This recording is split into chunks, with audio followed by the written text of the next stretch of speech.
Let's get into our hottest Commanders takes that we actually believe. This is something, and we'll open up the phones on this for you guys, that is very bold. It's a prediction, right? But that you buy, that you think is going to happen. I don't want to just throw something out there crazy. Well, I can squint and see this.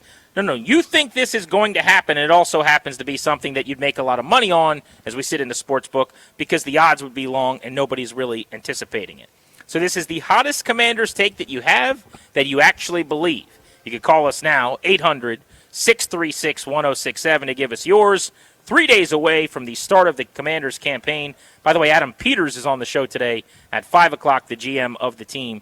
Danny, let's get it started. What is your hottest Commanders take that you believe? We'll go one positive, one negative. Positive one. Von Miller has double-digit sacks. Von Miller has double-digit sacks. Last year, Dante Fowler Jr., who's not very good, had 10-plus sacks for this team. Von Miller, a better pass rusher with a better track record, with better attributes, will, as a part-time pass rusher who will come in and be in exclusively good situations when it comes to rushing the passer, will lead this team in sacks. He will have double-digit sacks, despite not having done that since 2018. I was going to say, the thing that makes that so difficult to imagine, while I love it, is how long it's been since he's been there. Been a long time. And you would just think as he gets older and older, he's 36 years old now, that playtime's going to go down, usage is going to diminish. I wonder how many snaps he'd have to look at, what kind of a percentage of pass rushing opportunities he'd have to even be on the field for. At a reasonable pass rush win rate, he was top 10 in the league last year, with the fastest get-off still in the NFL, which is, that is crazy. Crazy. That at 35, he was still the most explosive player at his position getting off the ball. Pretty amazing. It's why he's going to be a Hall of Famer. But I wonder what the usage has to look like for him to end up being one of the most efficient pass rushers in the league.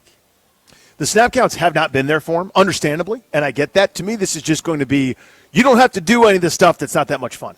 You don't have to do the run stuffing on first down. You don't have to do all the, the chores to be able to have all the fun stuff later on. We're going to get you into some second and third and longs. We'll trot you onto the field, and you will be able to get and go to work. You don't have to leave anything in the tank. You're going max effort full time.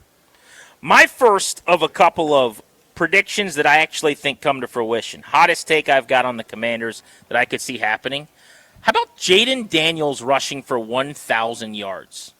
Last year, Jaden Daniels ran for 891 yards as a rookie. So I looked this up. There have only ever been 4 seasons where a quarterback ran for 1K. Lamar Jackson has done it twice, the only guy to do so. Believe it or not, Justin Fields ran for 1,000 yards with the Chicago Bears at one point. And Michael Vick did it as well. So I went, all right, well, let me look back at how and when they did that. Lamar Jackson in his second year in the league, sound familiar, and his third year in the league, both of those seasons went for 1,000. He actually won MVP in his second year. So that bodes well. But on top of that, Justin Fields' 1,000-yard season was also his second year in the NFL. I think there's something to that. Maybe defenses make an adjustment and show you some things on the back end that might confuse or disguise, and now got to go. You're going to get out of the pocket and kind of do what comes naturally to you as a dual threat. I think Jaden's a lot harder to confuse than those other guys because I think he's not only an exceptional passer, but I think he's also a savant and cerebral and just really, really sharp. But the idea of him running for 1,000 means he only goes for 110 more than he did last year. The way I talk myself into that is if you dive into his 891, what you're going to find is that he was actually number 1 in the NFL last year in scramble rushing yards at the quarterback position with 600. He was second, well behind Lamar in designed running yards. Lamar went for 481 on the ground on designed quarterback runs. Jaden only 302 yards, about 179 fewer. What if they turn that fader up a little bit? If he still scrambles for around 600 yards, but they do a few more design runs, which I think is reasonable enough. He was not healthy for a month, and they basically didn't do it, remember, when he had a broken rib. If he gets to 500 yards designed with around 500 scrambles, let's say that goes down a little bit, there's 1,000. I don't think it's crazy at all. He's one of the better running quarterbacks in history. Just look at what he did in the SEC.